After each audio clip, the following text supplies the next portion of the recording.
mbokk yi maa ngi leen di siyaar ma ñëwaat andi benn leeral rek lu jëm si docteur Niang transfert bi nga xamante ne transféré nañ ko jëlee ko Ndar andi ko Dakar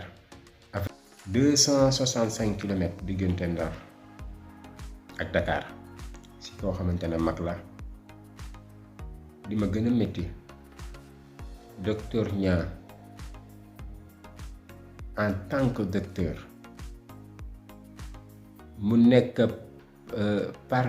ici au Sénégal parmi les meilleurs kilifa gu nekk faj na ko kilifa goo xalaat Sénégal la faj na ko tey jii benn affaire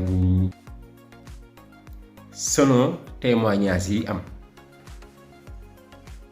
pour lan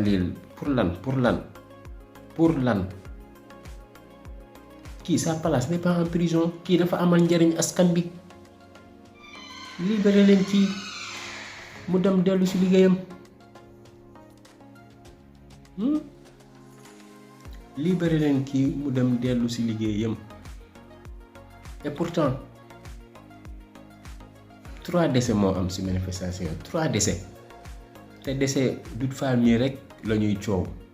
yeneen ñaari décès yi kenn waxu ci te pourtant ñooñu dañ leen rey bi gën a bon dañ leen rey ñu gis image yi kenn topp leen ci dara ñuy fay chambalaan ñu ne chauffeur ba la jàppaneen ko ay théâtre bay leen kii mu ñibbi mu dem yëggale liggéeyam c'est pas vrai ça tëtëg